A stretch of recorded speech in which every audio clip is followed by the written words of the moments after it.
Good morning.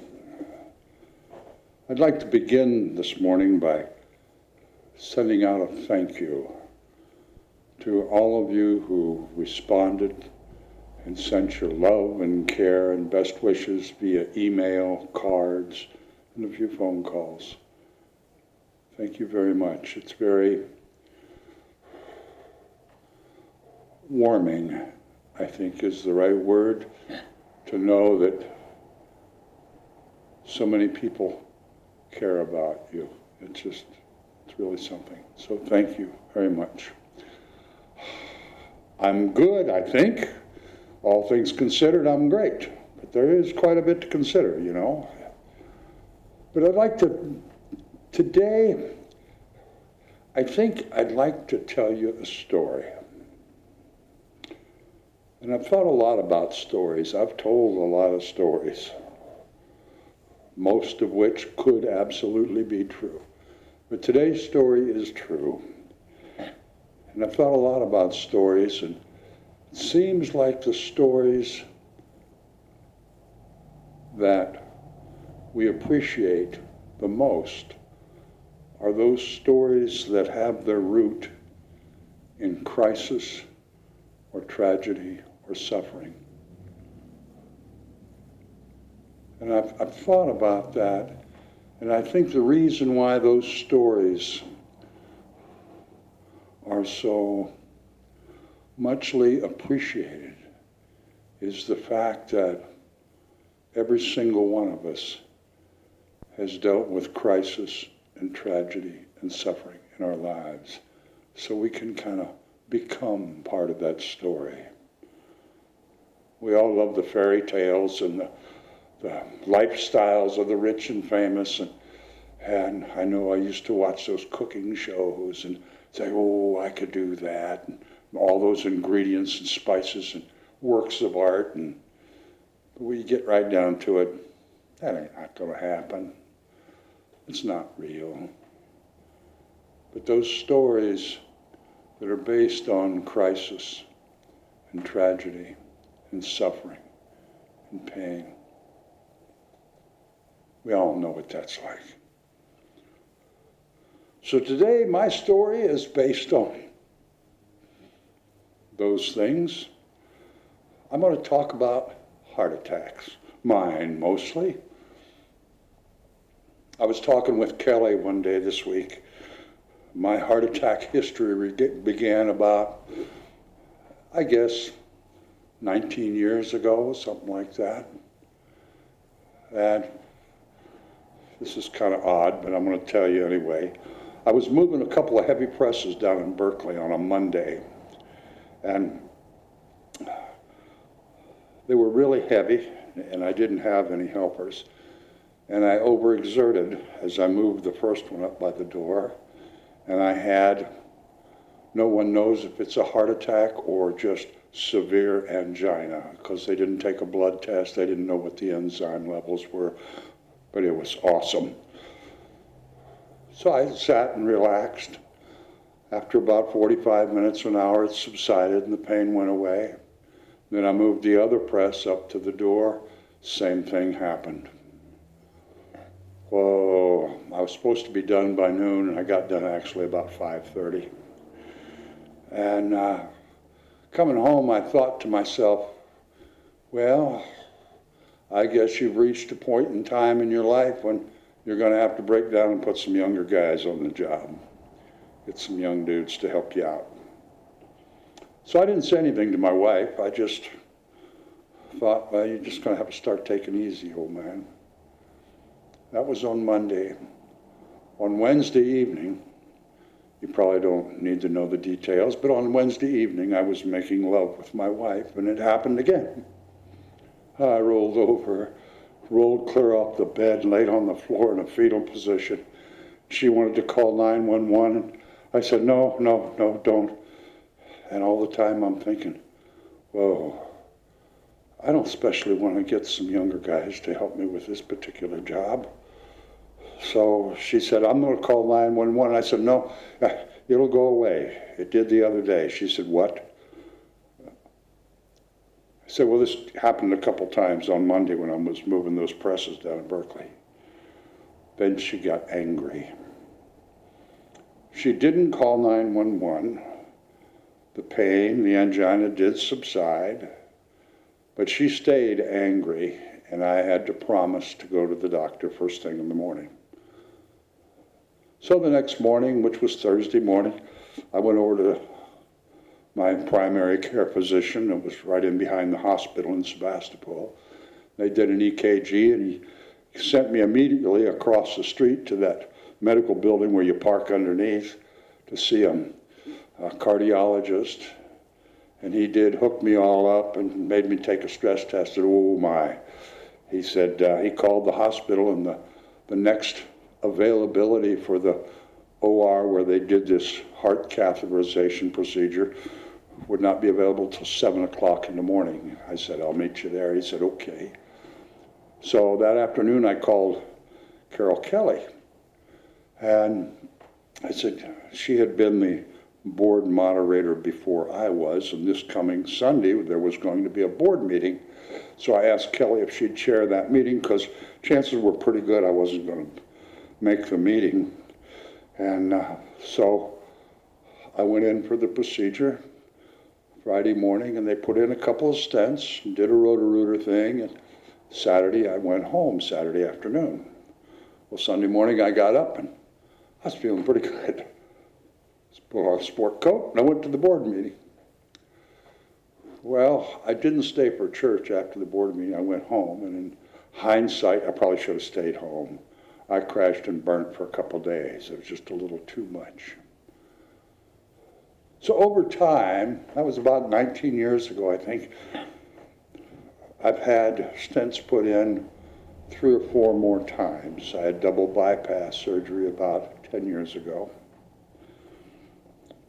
And each one of those experiences of crisis and suffering was accompanied by a great learning experience or expansion of my awareness about things.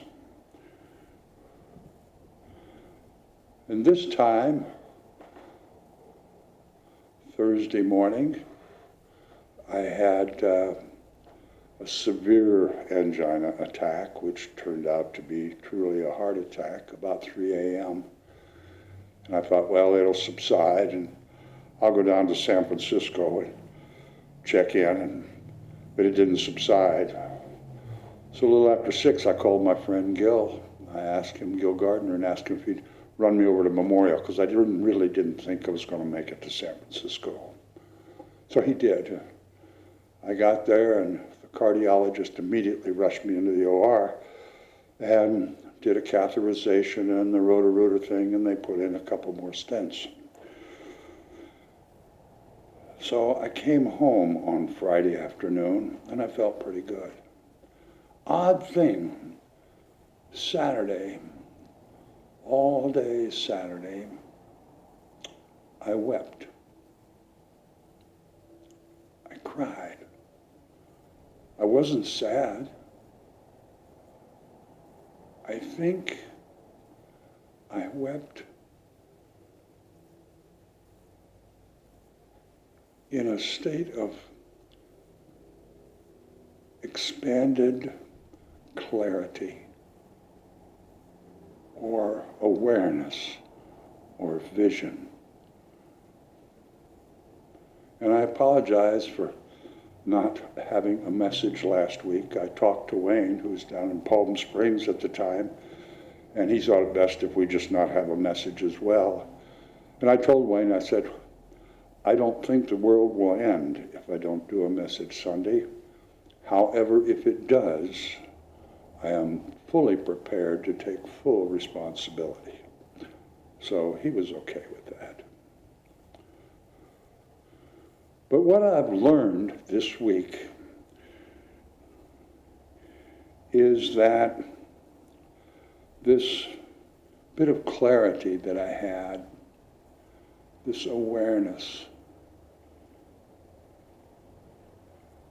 something came to me with a great clearness to it, a great understanding that I've known, but I haven't really wrapped my arms around it, wrapped my whole head around it. I have been the recipient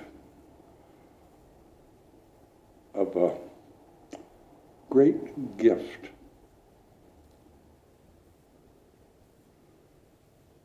A sacred gift of privilege.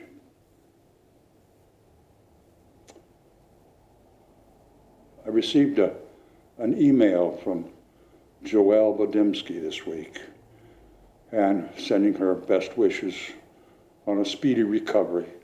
But she also made comments that she'd listened to a talk that I'd done a couple of weeks ago where I talked about how I felt what a great privilege it was to be able to participate in improving the condition of humanity on this earth.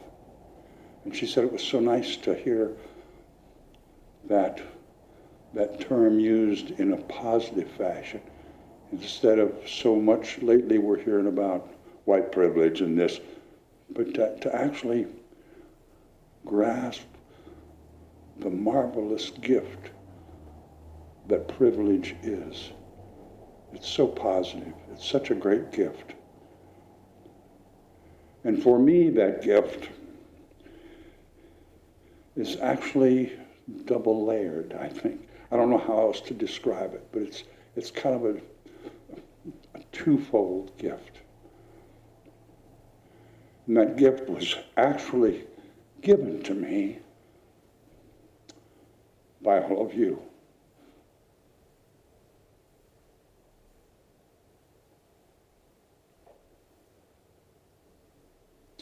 All of you have given me the privilege to be you. I'll try to explain that.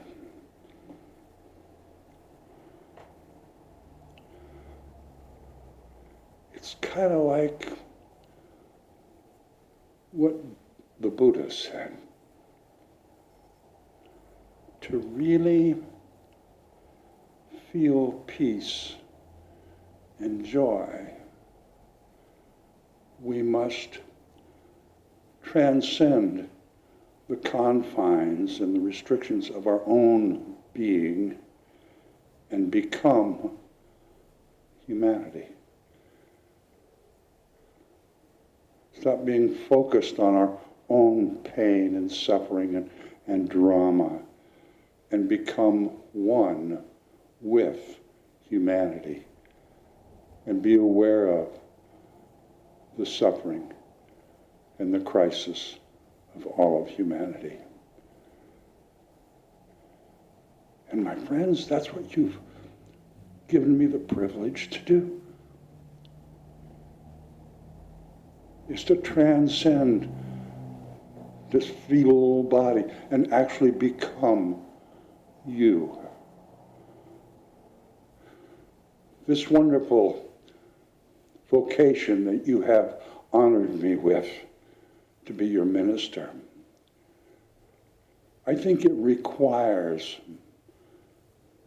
that every day, every week, I spend time in communion with Spirit, in the consciousness of all of us, where I can come to understand more and look for the divine wisdom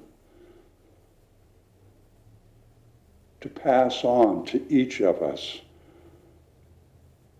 about how we can deal with and get past all these periods of crisis and tragedy and pain and suffering,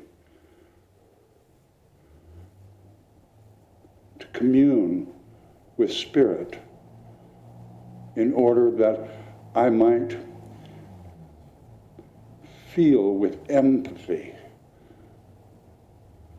the crises and the suffering that is within not only our congregation, but within humanity.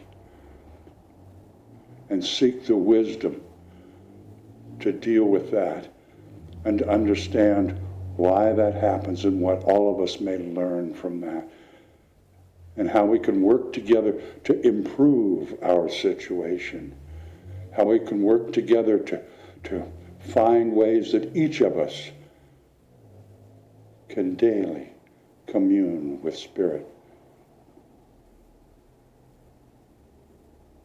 to make this life experience not only more bearable,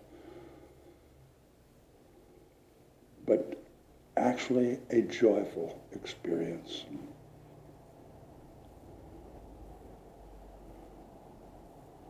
So I'm filled with gratitude for this very sacred privilege that all of you have gifted to me. Thank you.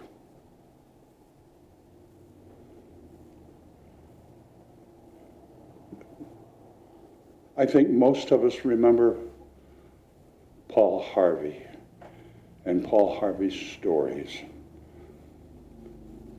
And most of his wonderful stories that we heard over the radio, at the end, we all waited for the rest of the story.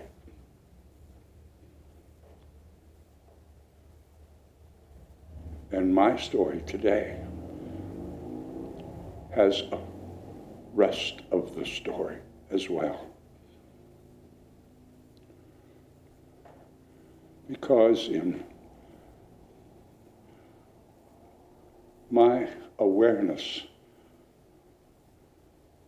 this wonderful privilege that I have been gifted,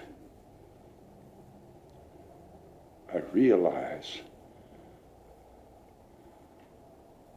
that I have the wherewithal to gift each of you with the same privilege of transcending your own personal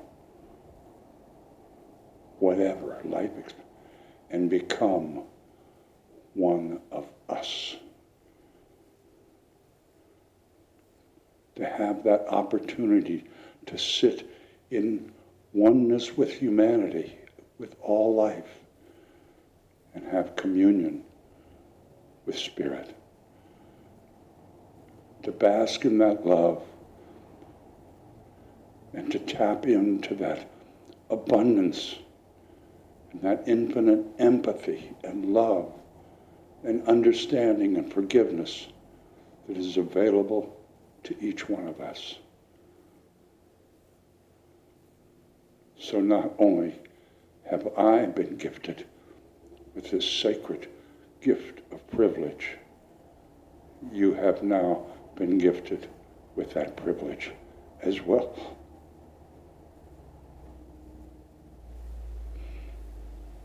That's my story.